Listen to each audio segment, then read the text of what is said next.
In this video, we are asking, what actually is creativity?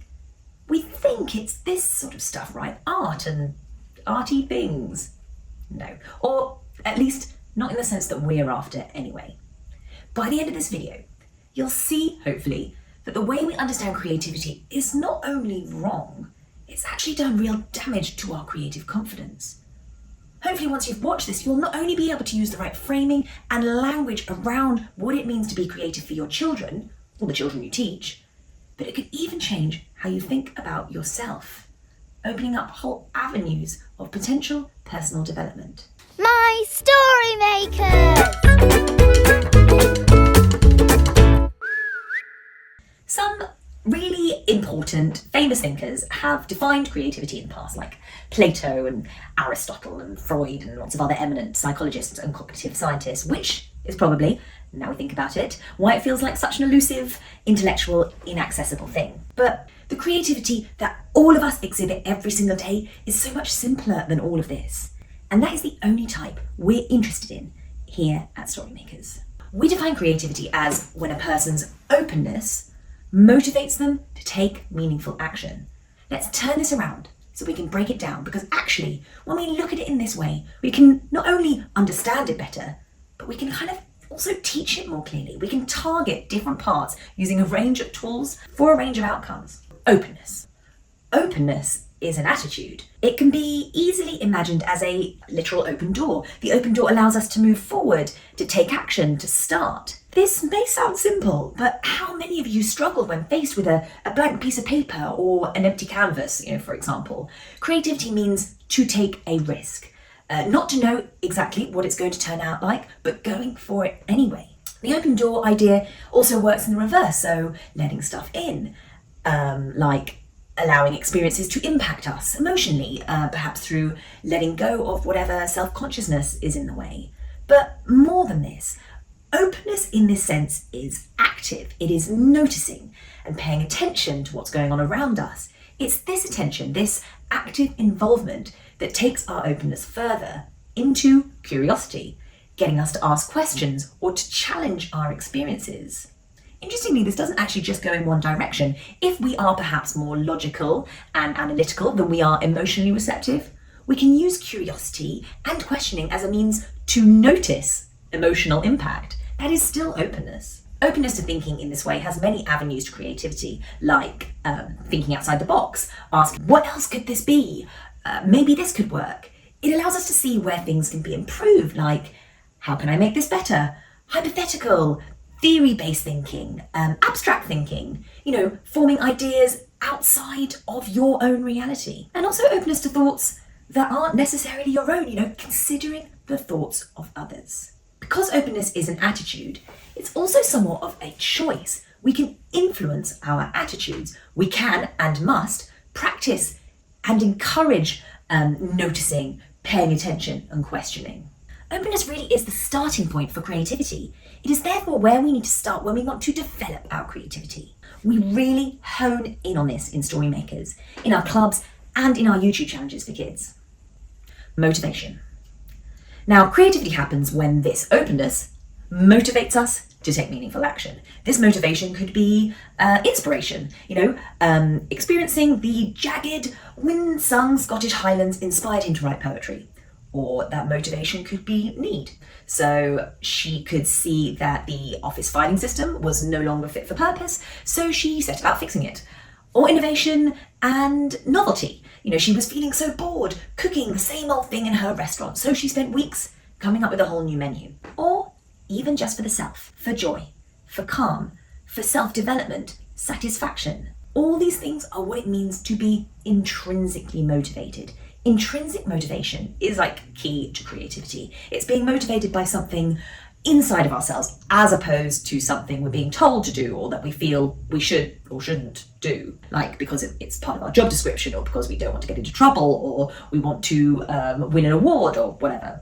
It's this kind of motivation that is why creativity is so closely interwoven with things like lifelong enjoyment of learning, resilience and self-confidence. Creativity gets you to ask why this is important to you. Meaningful action.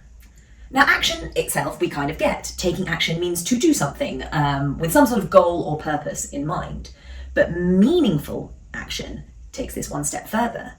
Meaning is another way of saying holds human value. It is valuable to yourself or to others. It helps me to understand myself. It helps the kids in my class learn their spellings. It supports, it improves, that sort of thing. It adds value. And value lies in our intent, in the process that is making, and in our resolution. So what we've come to make. Intent itself is why we have come to action. Humans value intent, often monetarily. Business investors, for example, want to hear the story behind why you started your particular business. They want to know the person, the human thoughts and feelings behind how all this started, why it matters to you.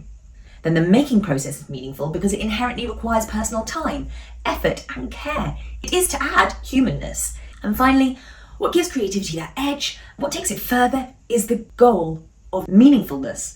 Thinking, how is what I'm doing meaningful? A big picture way of thinking about what you are doing whilst you're doing it. It's where the self-reflection, the self-critique, the editing, the structure, the logic, analysis parts of creativity are so important. When we see creativity in this way, we come to see it in so much more of what we do. Having lost her third pair of sunglasses, she completely restructured the entire cupboard in order to create a clearer and more usable system. Openness to the issue, motivation to take meaningful action. She had observed barriers to the creative potential in the children in her class, so she created storymakers to help all children develop their creative confidence. Similar principle. But that's not my understanding of creativity, I hear you say. Where's the art? What is art? Art is a big part of creativity, but possibly not in the way you think. When we think of art, it's likely we think of, the type that hangs in our famous institutions, or we heard briefly as we pause on some classical music when tuning the radio. The sort of art that I call art with a capital A. You could also call it business art. Art that needs to be bought and sold. It's that particular trait that brings and demands an elitism that encourages people to pay money for it. Lots of money. And whilst many people stand in front of capital A art and are transformed, just as many aren't. And when you aren't feeling something or experiencing something that people have told you should be experiencing, self-doubt and inferiority raise their ugly heads. Skepticism and stigma step in to save our sense of self, but at the cost of our total dismissal of the entire pursuit of art. Luckily, capital A art is only a tiny part of a much bigger picture. Excuse the pun. That of aesthetic experience. And it's aesthetic experience that we're interested in here. An aesthetic experience is an engaging encounter, something that activates a shift in our attention from other stuff like work, life, stress, to focusing on a particular thing because of how it has affected us. This can be something we find beautiful, or inspiring, new, or even just curious, interesting, but it moves us in some way. These experiences are highly personal. What works for one person won't necessarily work for another, and include both the dramatic or the subtle, a walk in the woods on a crisp winter's morning. Aesthetic experiences can be visual, light, colour, but also sounds, music, rhythm, vibrations, new and exciting flavours, textures, smells, and touch. There's something really direct that is activated when we touch. These things, these experiences and encounters don't just make us feel something, they fundamentally change us. A great reference point for the science behind this is Susan McZarman and Ivy Ross's book, Your Brain on Art, How the Arts Transform Us. Susan explains that arts and aesthetics can quite literally rewire your brain. They are a secret sauce that helps build new synaptic connections, allowing us to learn and remember better whilst helping us be present and regulated. This is particularly powerful when we actively engage in the experience ourselves, singing, dancing, cooking, colouring, drawing, writing, playing, all these things. Susan explains how drawing, for example, works directly by tapping into a very old part of ourselves to move us into the emotional and intuitive part of the brain. It is an entry point, like a portal to our feelings and to our body. It also releases serotonin and endorphins that foster a more generous frame of mind. This is just simple, straightforward, everyday, whatever your skill level type of drawing. Or doodling.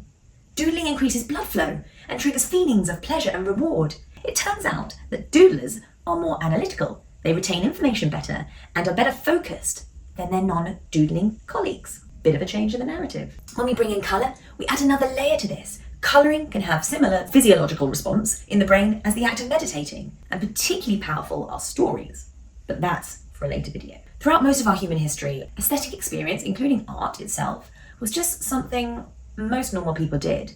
They made and decorated their bowls, they sung together, they told each other stories, told poems, knitted jumpers. It was ritual, bonding, experiential, and it was also every single day. They didn't have to seek it out in the way we have to now, like, day trips into London to see whatever artist, trips to far-flung lands just to be able to get away from it all. When did something that we knew to be so valuable become so elusive? The answer is because we made things that can do it for us. We made machines that made our clothes and our pots, radios and iPods that can play the songs that we used to sing to each other, and money that can buy art by someone who can paint better than we can. But as we learn in our debate about AI writing our stories for us, just because something can replace your ability to do something, it doesn't mean that it should. It is not just our creativity that's at stake when we do. It's our entire natural human selves. Creativity begins with openness, and aesthetic experiences actively open us up. This could be as simple as trying out some new flavours at dinner, or actively trying to notice more when you're out on a walk. So, the first time we walk past that nice reflection in the pond, we might be like, wow, that's beautiful. The next time, we might take a photo to capture it. The time after, we might write a few lines about it on our phone. When we look back at those lines, we add a few more. We might even make them rhyme. And suddenly, we have a poem that mentally takes us back to that original beautiful scene we saw on that walk one time. Our art isn't for others to see or assess. It's meaningful in itself for our own creative and personal development. It's becoming aware of what you like and don't like, and better understanding how you are influenced, informed, and changed. This creates opportunities for you to apply your own perceptual preferences to almost every area of your life. It's really all about you, and it's about your children. The environments and the culture that they grow up in change them. Research shows that sensory-rich environments help us learn, foster, and retain information better, while those devoid of aesthetic experiences have a slow, corrosive effect on health and well-being. So why does this even matter? Why do we even need to know what creativity is? Misunderstanding has made something as natural and intrinsic as creativity feel out of reach. Not only does this lead to a "it's not for me" attitude in adults, but I've seen it time and time again in children. It also makes creativity feel unteachable. We don't work to support our children's creative development if we don't see it for what it is. Once we break down creativity into its integral parts of openness, motivation, and meaningful action, we are able to see that it's not a question of whether you are or are not creative, but how to learn enough about ourselves to be able to access the creativity we do have and actively work to develop those parts that need extra support. No one's creativity is the same, and nor are we stuck with the brains we have anyway. Our brains are constantly changing, never more so than when we're children. If we want to, we can work to change our brains. Our ability to draw or the way we don't like the art that others seem to love does not determine our creativity, but how we feel about ourselves, our creative capacity, and our creative worth does. Getting in the way are the barriers to creative potential that I will be deep diving into in my next video, so please subscribe if you're not already. Then in my final video, in this introductory series to Storymakers, we go into how Storymakers turns creative development into something accessible, every day, and for everyone. My Storymakers!